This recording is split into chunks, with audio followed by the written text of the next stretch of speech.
দেশি হাঁসের ডিম, এই ডিমটা তাকে গরম করে তাকে এমন জায়গা দিয়ে ঢুকাইতে হবে, আমি আর বলতে চাই না কোন জায়গাতে ঢুকাইতে হবে, যাতে করে সে বাবারে মারে বলে ওরা বাবারে মারে মারে আমি বলতেছি বিডিআর হত্যা আমি করছি, আমি হেফাজতের হত্যা করছি, আমি শিক্ষা খাতে সমকামিতা চালু করছি, শিক্ষা ক্ষেত্রে ওই শিক্ষা খাতকে মেধাশূন্য করেছে।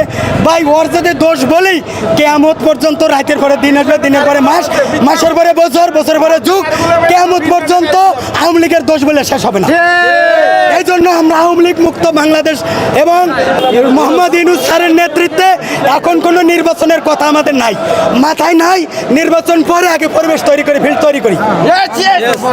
তৈরি করি এবং আমি এই সাথে বলি যে এই মুহূর্তে তারেক রহমানকেও বাংলাদেশের জাতি ফিল করে।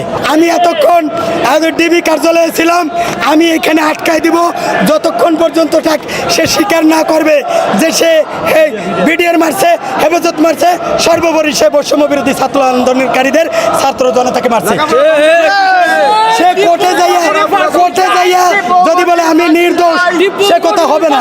এখনই তাকে বলতে হবে যে সে নির্দোষ।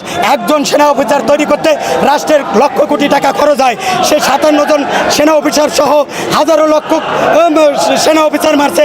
আমি সেনাবাহিনীকে ওয়াকারুজ্জামান স্যারকে বলতে চাই, আপনার গোষ্ঠীর লোক, আপনার বাহিনীর লোক, তখন আপনি হয়তো নিচে ছিলেন, আপনারও বাহিনীর লোককে মারছে, আপনি এর বিচার করবেন, না হলে আপনাকে আবার কেউ মারতে পারে, আপনি বিডিআর হত্যার বিচার করবেন।